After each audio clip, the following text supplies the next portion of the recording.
Hi, good afternoon to everybody. We'll just continue from where we stopped in the morning about the discussion or with the discussion on ICAO codes. So that I'll just put that in slide. I hope the slide is visible to all of you. Please confirm. Yes, sir. Thank you. So we'll just continue. We were talking about ICAO codes, the International Civil Aviation Organization, the codes that they have given for each airport across the globe. And follows a systematic procedure in such a way that it, by way of appropriate coding, it identifies an airport location and uniquely gives a 4-letter code to each airport in the world. Now, we'll just see, examine some of the examples to understand how the coding is done. As I just mentioned, the 4 letters. First is a region. Now, this can relate to a country if it's large enough. The second letter is a country in that region in the most general form. So if the first letter is referring to a region, a particular region, the second letter would be representing a country in that region. And the third and fourth letters will indicate the specific airport in that country. So that way, it sort of gives a locational identifier, uniquely gives a locational identifier to each airport. And we'll see some examples. Heathrow, London,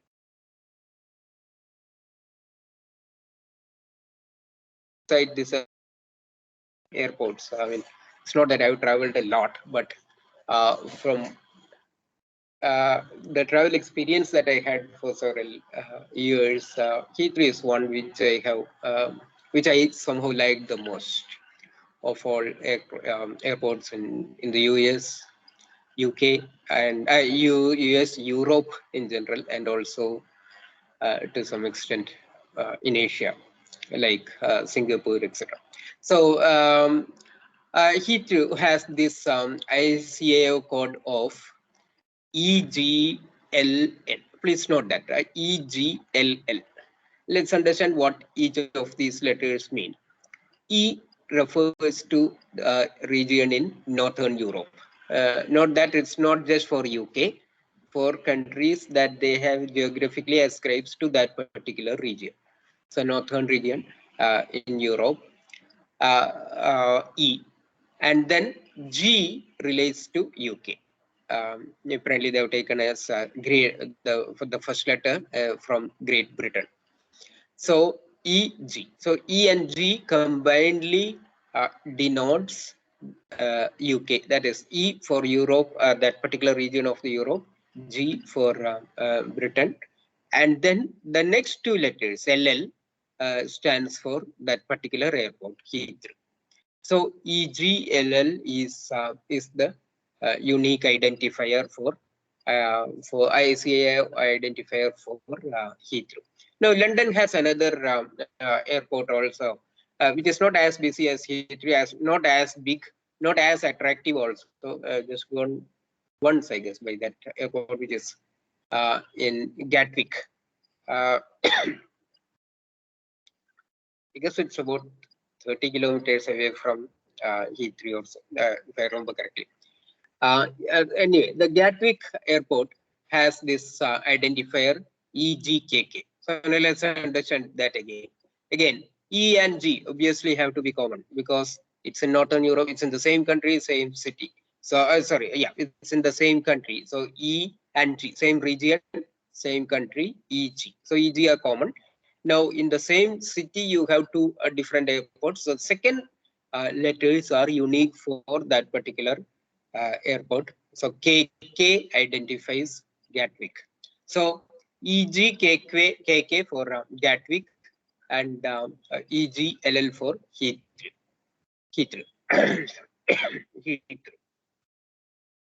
So that's how the airport identification is done when in the same region or same country or same, actually in this case, same city, you have two different airports.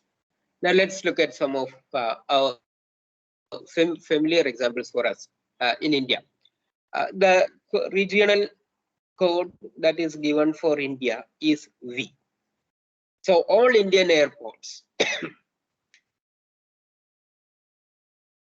starting with V. Okay. Now, remember that this is a regional code, not unique for India. So, for example, Sri Lanka has also shares V, and if I remember correctly, Nepal also has V. So, countries in this region, probably Pakistan also, I have not checked that. So, countries in this region within Asia have the letter V as the first letter in the ICAO code. So V is common to the region and it applies to all airports in India. And the next letter identifies the region within India. So airports which are marked under Mumbai region will have VA. VE under Calcutta region, VI under Delhi region, VO under Chennai region. So geographically, the airports within India are classified as coming under or related to these four regions in the west, east, north, and south. So VA, VE, VI, VO will be the first two letters of Indian airports, depending on which region that particular airport belongs to. So our Coimbatore airport has VOCB. Now, what does it mean? V obviously refers to the region which includes India. O for Chennai region, because this is in the south, VO. So it's under the Chennai region. So VO, and CB refers to the particular city and the particular airport. So VOCB is the ICAO coding for Coimbatore airport. Now, we can also see some examples for IATA. I guess I showed a couple of them in that particular boarding pass. It's a simpler coding. You don't have too many things because it's just three letters, which is in a sense given to a particular city, representing some of the key alphabets from its name. So its formation is simple, but it doesn't follow a system, and it's not necessarily unique, and it does not say anything about the geographical context or the locational identity of that particular airport. If you're not familiar with it, if you're not familiar with the name or the location, you probably cannot make out anything from that code. That's all. So Bombay, we have seen BOM, Madras is MAA. Coimbatore Airport has the IATA code of CJB. CJB. Please note that is for Coimbatore Airport. The three letters CJB indicates Coimbatore Airport. Again, London, the Heathrow Airport has LHR. So we have seen the Heathrow ICAO, this one, EGLL. This is LHR. So there's nothing actually common between the two. And similarly for the Indian airports also.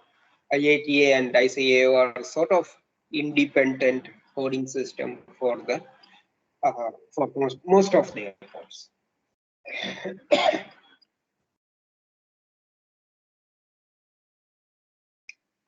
Bombay, the Chhatrapati Shivaji International Airport, the largest one in Bombay, has the IATA code, as we have seen in that boarding pass. The IATA code is BOM, and the ICAO code is VABB. VABB, please note that VA indicates the India, the country, region including India. A for the part, whatever comes under Mumbai region. BB for that particular airport, Chhatrapati Shivaji International Airport. So BOM is the IATA code, ICAO is the VABV code. So, and I repeat, most commonly when as a traveler, as a passenger, as a user of the airport, we will come across the IATA code in the boarding pass, tickets, security check, this one, etc., seal, etc. But ICAO is the more systematic one, and that is more commonly used by the cabin crew, the pilot, the ATs, the air traffic controllers, etc. All the professionals related to air transport industry, they make use of the ICAO code for uniquely identifying and uniquely referring to any given airport. No, USA somehow has sort of used their um, power, and I don't know how. Actually, I've not read about the history of it, but it's interesting that they have managed to similarity between ICAO codes and ICAO codes and the IATA codes. In fact, I've seen for a large number, many of the American airports, say KJFK, for example, is the ICAO code for K. By the way, K is for US. No, I guess for US and Australia, since the countries are quite big and they have too many airports, the regions are so large. So there is a dedicated letter for that country alone. So K is dedicated for all airports in US. As I mentioned earlier, in the case of India, for example, V, the first letter is not dedicated to India. V includes India, includes Nepal, includes Sri Lanka, many countries in this region. So whereas for larger regions or larger nations or which have larger number of airports, they have given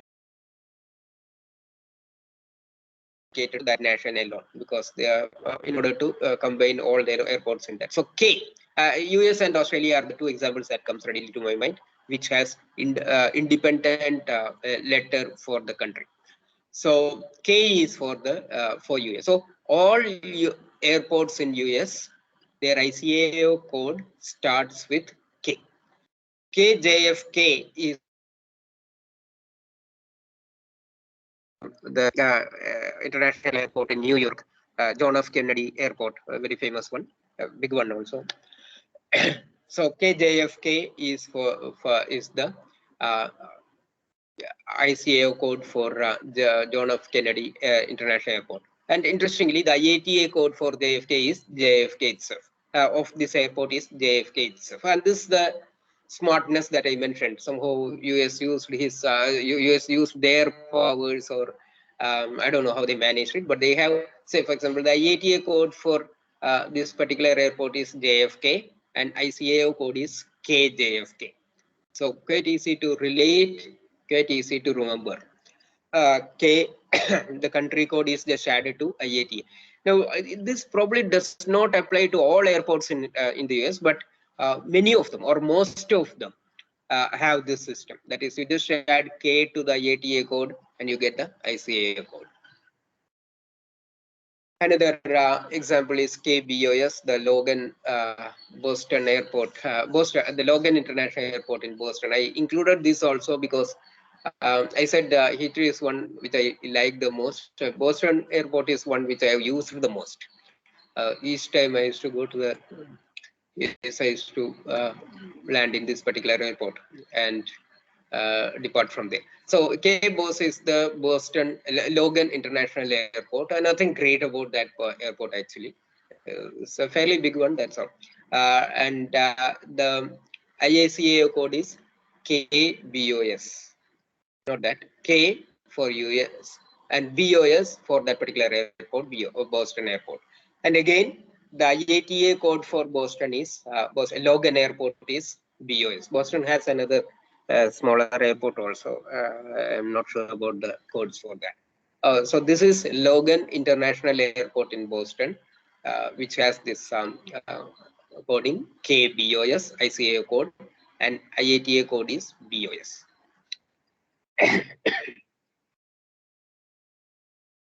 Okay, so with that, we wind up this introduction to ICAO codes and IATA codes. We have just looked at what is the schemes followed, what is the system followed, what is the difference in the formation of the codes and where they are applied. Each of them are applied. We have seen some examples across the globe. We have seen specific to India and the different regions that pertains to geographic locations in India.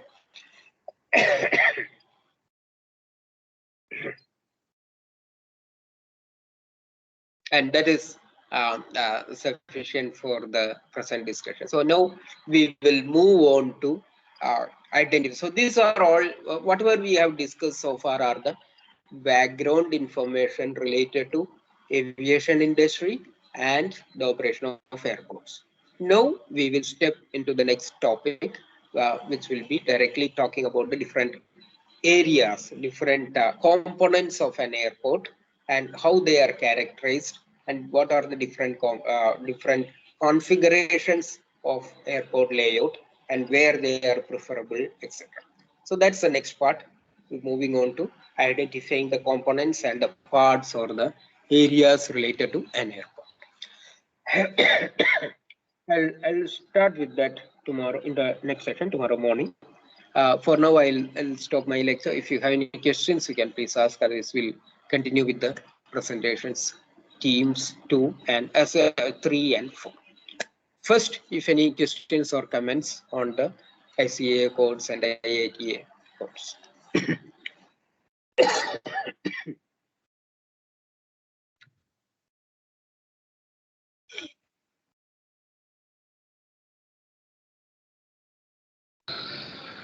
Sir, you had mentioned that IATA codes are more unique. So does that mean that ICAO codes, the three-letter codes, might be same for multiple airports? I mean, in our foreign countries. No, sorry, the other way around actually. I don't know that I mistakenly said this one. I said the other way around. ICAO codes are unique. IATA necessarily not unique. So IATA codes you may probably see for two different airports, and hopefully what they do is they make sure that in the same region or same area you probably won't have repetitions to avoid confusion. So, for example, you may have what did I say for Coimbatore CJB. You may probably have another airport by that name in maybe in South Africa or Iran or I don't know, possibly with the where the country or where the city name has similar alphabets. It's possible. So IATA ensure does not necessarily ensure uniqueness, but ICAO does ensure uniqueness. You cannot have two different airports having the same ICAO codes.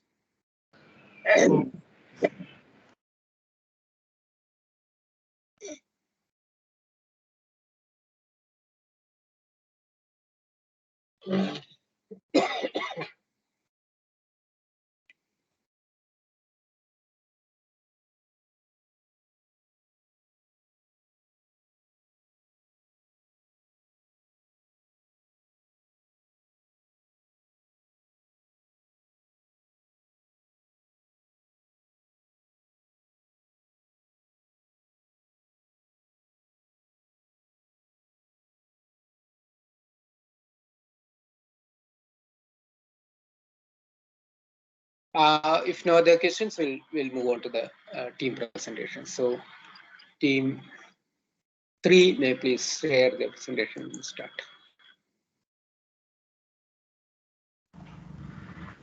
One second, sir. Yeah.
Sir, is the screen visible?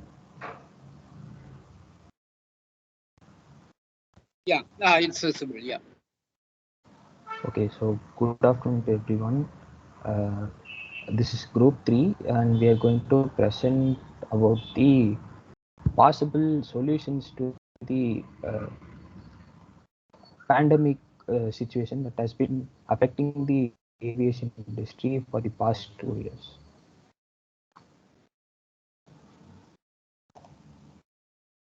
Okay. Now the impact of the pandemic can be viewed as an opportunity instead of a threat here, because this is an opportunity for us to for the aviation industry to restructure itself so that it's more efficient and it can face similar situations like the COVID pandemic in the future. So the first step in the restructuring is the recovery of the aviation industry. For the recovery, the major players that are involved are the airports, airlines, and the government regulators. And another major factor that involves in the recovery is are the passenger safety. So by ensuring the safety of passengers, uh, uh, we can ensure that that people can trust the airports and basically the aircraft in general, so that uh, the passenger inflow increases, so that and which in turn increases the profit for the aviation industry. So the main safety factor here is reducing human-to-human contact. So that can be ensured uh, by low-cost measures uh, such as social distancing, wearing masks, and sanitizing the public places, etc.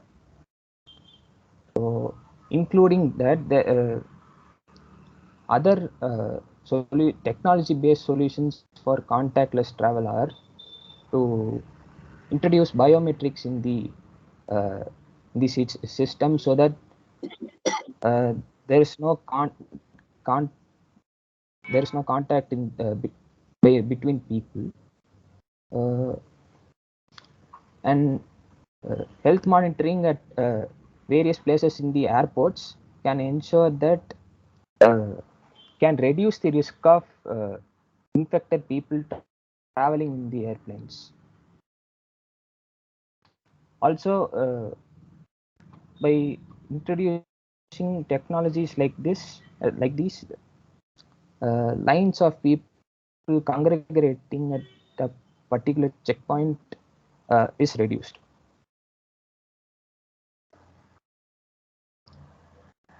Maybe these are other short-term low-cost solutions. Another low-cost solution that can be implemented is remote baggage and security check-ins. Now, as far as I know, this has already been implemented in some places. So, implementation of this system in a more widespread manner can ensure that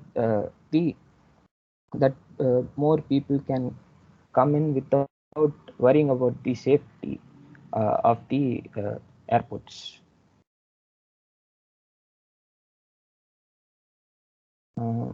So yeah, as I've spoken, the main problem that was with the COVID situation was the passenger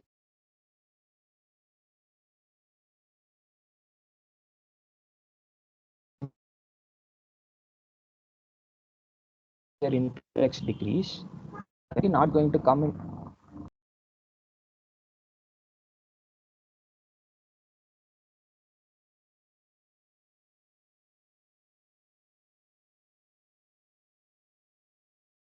Sorry, your voice is breaking intermittently, I believe.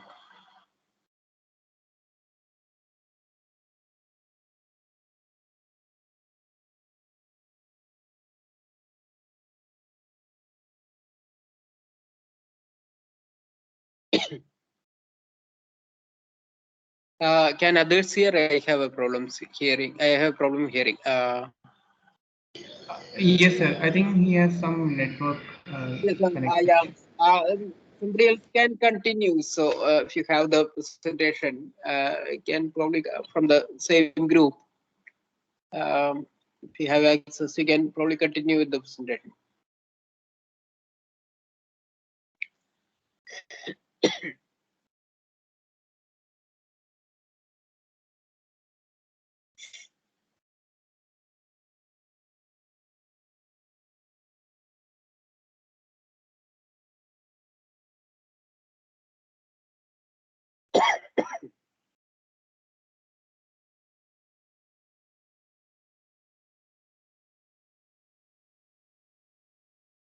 So just a minute, I'm sharing the screen. Yeah.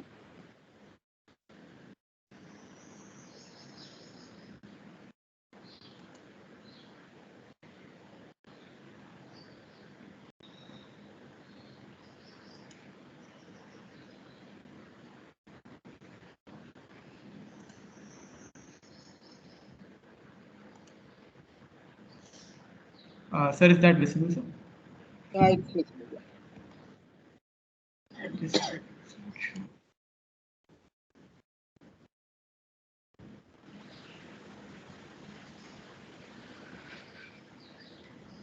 Sir, is it in slideshow mode?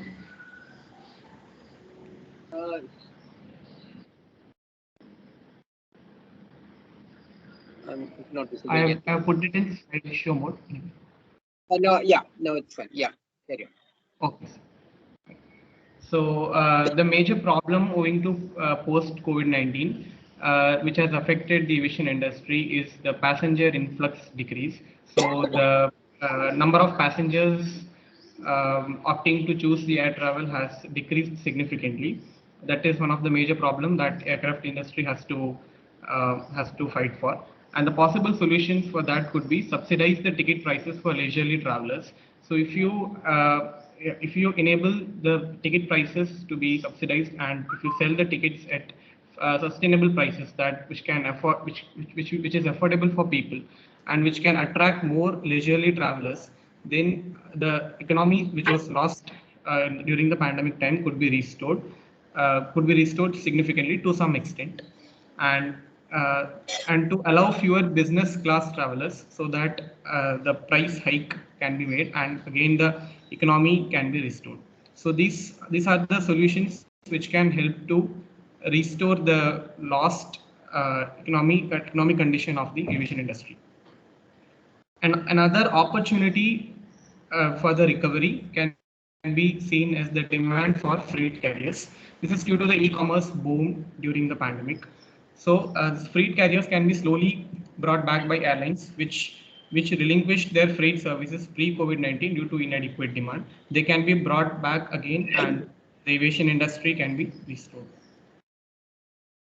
The other recovery plans include invest in flexible forecasting. So the COVID-19 pandemic was completely an unexpected pandemic, and due to inadequate pre-planning or due to inadequacy of the aviation industry to face the unexpected situation, has actually led to the downfall of aviation industry.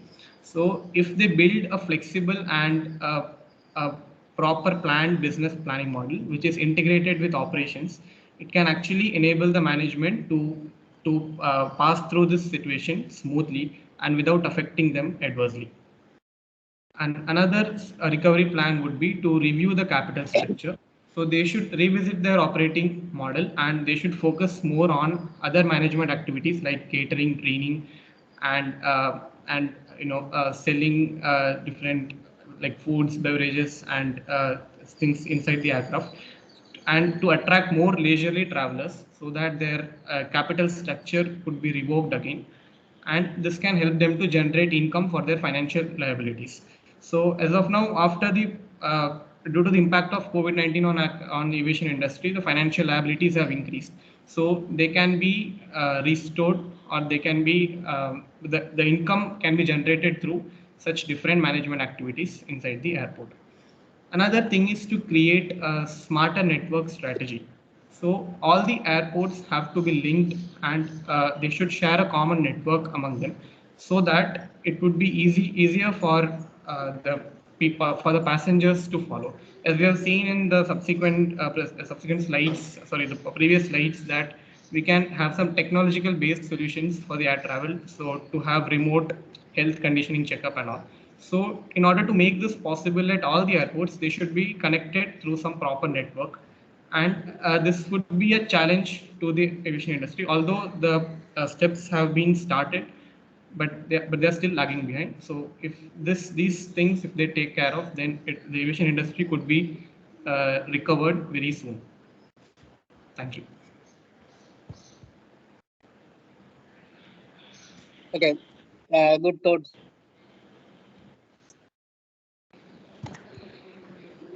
Can you some of them, that is, for example, when you say subsidize the tickets, the Yes. aircraft industry or the aviation,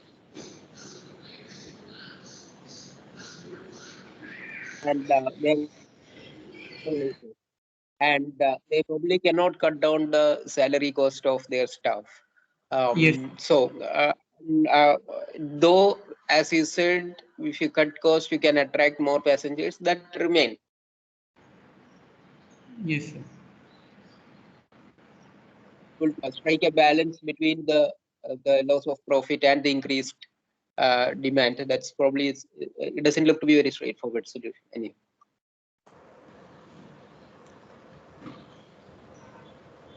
Sir, Okay, sir. leisurely travelers Yeah, can.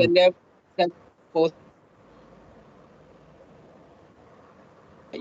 then may not be as easy as said to subsidize the tickets and try to make for the loss of business. Sir, subsidize in the sense. Hello. Yeah, please. Sir, subsidize in the sense, leisurely travelers usually find that they don't need non-stop flights, sir. Non-stop flights are very actually costlier than short-haul flights, so they can use connecting flights, sir. So if we reduce the cost of connecting flights, we may attract more leisurely customers. That's what I tried to say. Yeah, that's okay. That probably is, that makes sense, because for those who don't have a lot of this one on the time, you can offer the tickets at a lower price and have them wait for it. Yeah, maybe that will be a good idea. Yeah. Okay. Anybody else want to comment on the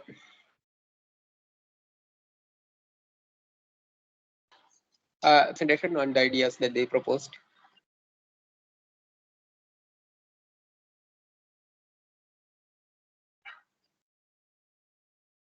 Okay, then we'll move on to the next. Thanks, team 3. Now we'll go to team 4. Team 4, may please share. Thank you.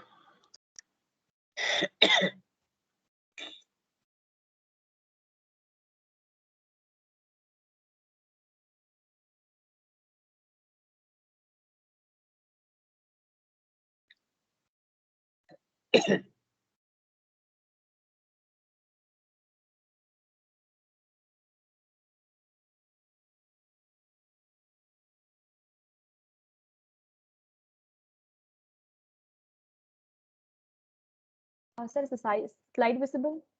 It's visible, yeah. Carry on. Yes, sir. Very good afternoon. So today we would be looking into the potential post-pandemic recovery plan. So today myself, Priya, Vignesh and Sahana would be presenting on behalf of Team 4. So first I would briefly give an introduction on the aviation industry during the pandemic.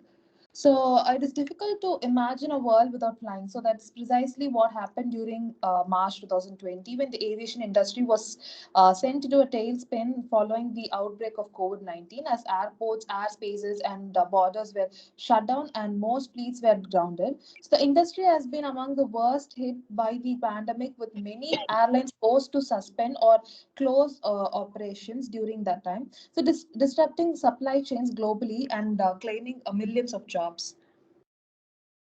Next slide. So the aviation contributes nearly 4% of the global gross domestic product GDP and supports more than 65 million jobs around the world. If 2020 had been a normal year, it would have seen more than 40 million commercial flights take to the skies carrying more than 4.7 billion passengers and 65 million tons of cargo. Also, aviation sector has suffered in a couple of distinct ways, mainly as you know, a fear of contagion, which potentially carrying the infection from one geography to another. Secondly, in midst of the most economic downturn in recent history, there has been a sharp decline in the travel across the spheres of business and tourism, with no immediate cure or vaccine. So the pandemic will likely continue to challenge our normal lives and air travel in particular. So the travel and tourism industry was expected to lose more than USD 1 trillion revenue and close to 200 million jobs, considering the impact not just the business travel but also the global tourism. In an article in 2020, it also stated that IATA, which is next slide, where IATA, which is International Air Transport Association, where ACI, ICO, where ACI stands for Airport Council International, and the ICO stands for International Civil Aviation Organization. The three principal representations and of the aviation industry globally predicted that the sector will take at least 3 to 4 years to roll back to 2019 levels. So the recovery is expected to be very slow, uncertain, and very inevitable. So, however, but there are more progress in the progress and recovery in many regional aviation markets, trigger cautious optimism in the investors, governments, and regulators on future prospects, especially in countries with strong domestic markets such as India, China, Indonesia, and Europe.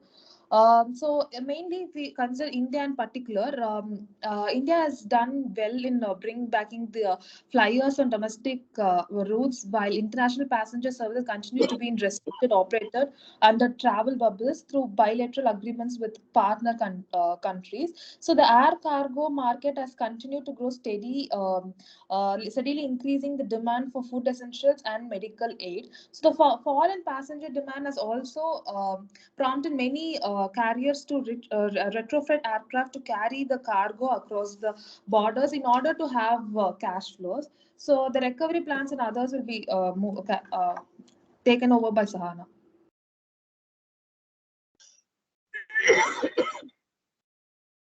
So we know it will bounce back, but the question is when. So the longer it takes, the greater will be the economic toll. So let me start with some key challenges before going to the recovery plans. And the first is the rationalization of corporate travel. So even as other markets started to recover, the increasing adoption technology of this work from home culture is likely to reduce the demand for business travel. And also some experts had estimated that higher than 40% of employees and traditional jet setters became more comfortable with this hybrid workspaces. And this drop in commercial revenues. So this commercial revenues contributes more than 50% of overall revenues in many big airports. So which is now also have been completely dried up. And also in addition to this, other job losses and the rationalization of salaries, reduced economic growth, and this lower disposable incomes are worsening the situation for the future travels. And the market distortion is like when we already know that the airlines have suffered from heavy losses in revenue, but giving this threat, I mean the nature of the business, like low margins with low paybacks, and and also the financial strong governments like US and Germany have also stepped in to provide relief in many national carriers through soft loans and credit guarantees and other forms of support. But whereas these private carriers have not been equally been beneficial with minimal or no support, which can also impact the choice and fares of flyers in the future. And the next is impact on future investment and asset rebalancing. So high growth markets like India have created this capacity to consistently growing the demand for air travel for the last 2 decades. But when we're looking at the long term for the next 3 to 4 years, this is going to pose a significant challenges for the airport owners and investors to on this shareholder value and other stuffs. And so moving on to the recovery, the first is like leisure trips will fuel the recovery. So what I mean here, the leisure trips is like business travel. Business travel will take a longer time to recovery. Like even if it has to come to 80% of the pre-pandemic levels, it at least nearly takes up to 2024 to get into the pre-pandemic levels. Why I mentioned previous, I mean like leisure trips can fuel the recovery is because in before previous crisis, like when 2018 global crisis and all, when there's a downfall in this industry, but these leisure trips will outpace the outpace the business travels in regarding this regarding the recovery.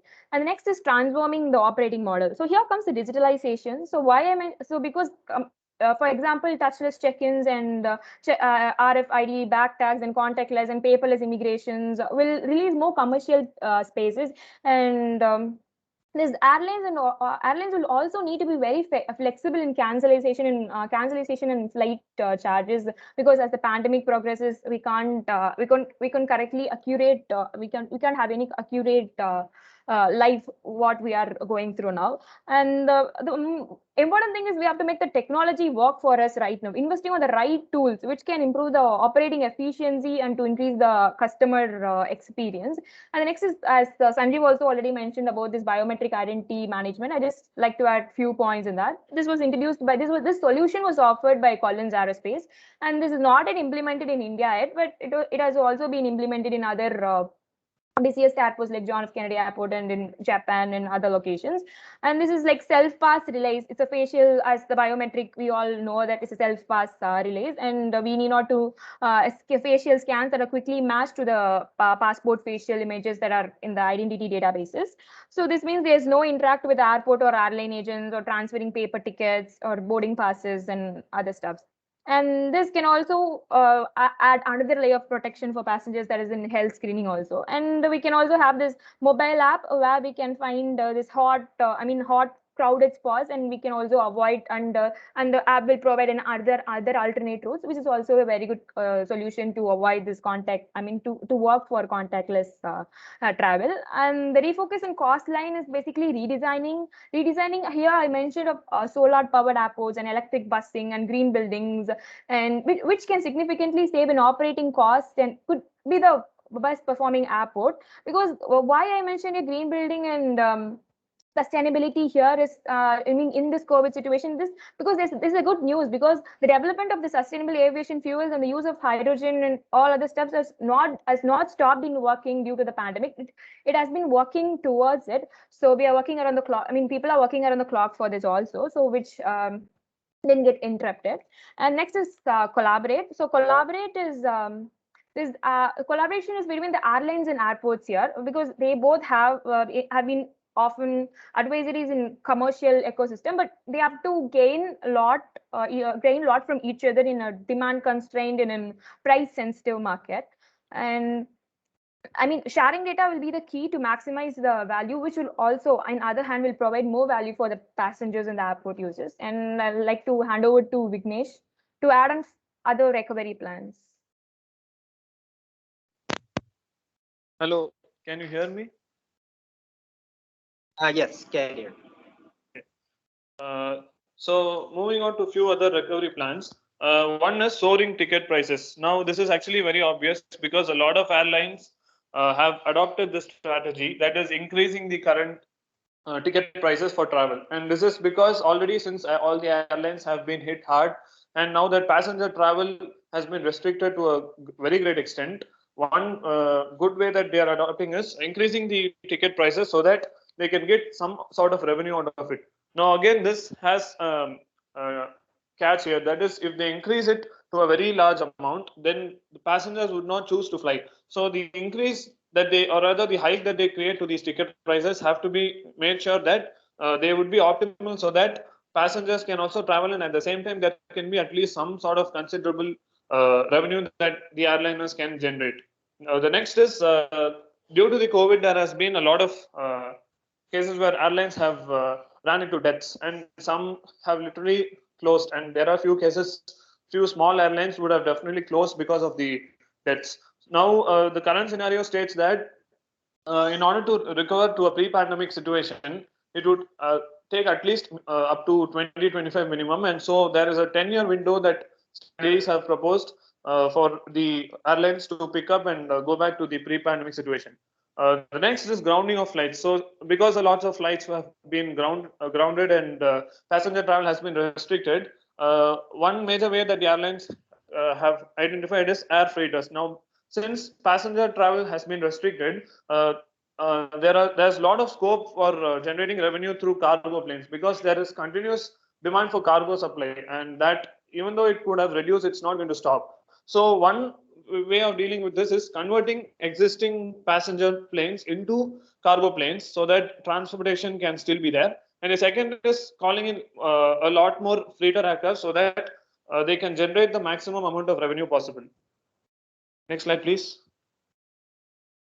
Now again, regarding this cargo revenue, Indigo has adopted this, and it has identified this COVID crisis to be a very good opportunity, because, as I told, because of using extensive cargo operations, what they have exactly done is they have also raised the cargo prices a bit so that they can get the maximum revenue out of cargo. The next is appropriate determination of networks and fleet. Now, this is something which deals with collaboration, as mentioned previously, and also identifying the right customers, the right needs, and the most necessary needs. So airlines have to know to prioritize things, and they have to establish travel routes and networks in such a way that the profit that they get is at least maximized as much as possible. The next is government support. So this is again very important, because in a situation like the pandemic, government providing these airlines with financial aids can definitely work out, so that at least the airlines will be able to survive and just sustain through the pandemic, and at a later point of time they can gain back the original revenue and progress and all that. And the last one more thing that could actually work is mergers and acquisitions. Now, this is something which we have had some classic examples in our own Indian airline industry. So we have seen quite a few examples of acquisitions and merging and all that.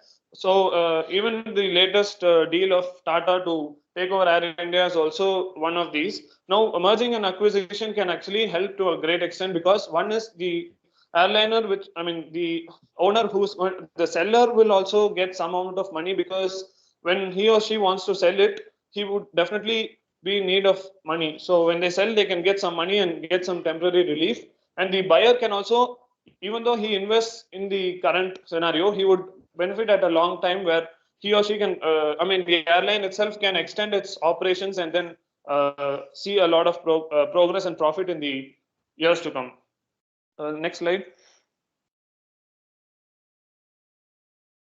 So apart from airlines, we do know in the aviation industry, there's the aircraft manufacturing industry also.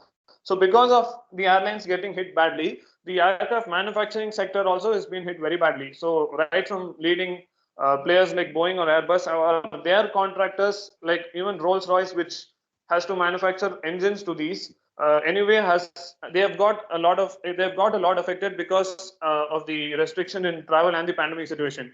So a case of Airbus. So what they have actually done is, in the last 2 years, I would say there has been a phase of mass firing and now a phase of mass hiring. So when the pandemic became very worse, Airbus had to survive through it. So what they did was they fired a lot of people out of the company, and this actually happened even in a couple of European countries like Germany and France. And we do know that in those countries, Airbus has a lot of aviation-related activities going on. So when the economy was hit very badly, Airbus had to do this. But then now, very recently, there has been another announcement from Airbus that they are going to do a very mass recruitment, because now that they have at least sustained through the pandemic at least to a decent extent, they are in search of young professionals and really talented, bright minds who could join the team and then work, so that they are justifying the fact that when such people join the team, they can actually go a little more innovative and they can speed up all their activities and try as much to return to the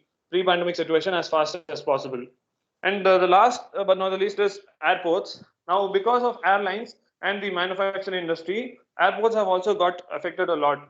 For example, their major revenue loss can be categorized into aeronautical and non-aeronautical revenue. So aeronautical revenue comes from the airlines themselves because they also pay the airports in order to use their facilities and the passengers themselves for traveling. And the non-aeronautical will be stuff like parking and few the facilities like the food and the beverages, everything that the passengers will be using in the airports. So the revenue through such a source is also most likely, I mean, has come down to a very large extent. So what airports are trying to do is, one is, even though there is very much of restricted operation, the maintenance costs associated with operation of aircrafts is also reduced, because if there are not a lot of aircrafts operational, the maintenance and the operational costs have also got cut down. So as far as airports are concerned, they are trying to make it a neutral balance between the expenditure and the revenue, so that at least they can come out of this pandemic with as much as a smooth way. So yeah, with this, you can just see the statistics of world air travel and the losses that the airports specifically have incurred. So hope the pandemic ends soon and things come out to a normal sense. Thank you. Thank you. Good points. Actually, fairly comprehensive overview of the problems and some of the possible solutions. Interestingly, one of the solutions that you suggest contradicts with the previous teams. You said increase the price, ticket price, and they said reduce the ticket price, particularly for those who travel with a lot of time to spare. So there could be a solution probably in between. So I mean, both suggestions have their own values, and yeah, particularly I appreciate the some of the couple of case studies that you highlighted, including that of Indigo and Airbus, etc. And solutions that you propose look to be cutting across financial consolidation, utilization of utilization of technology, and also collaboration in business. So it looks good. Thank you. And others, if they have any questions or remarks, they can please.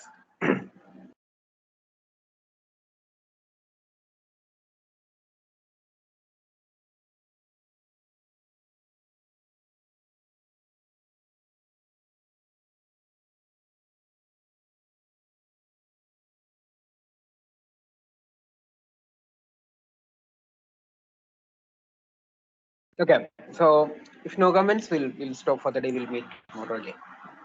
Thank you. Thanks to all of you. Bye. Thank you, sir. Thanks.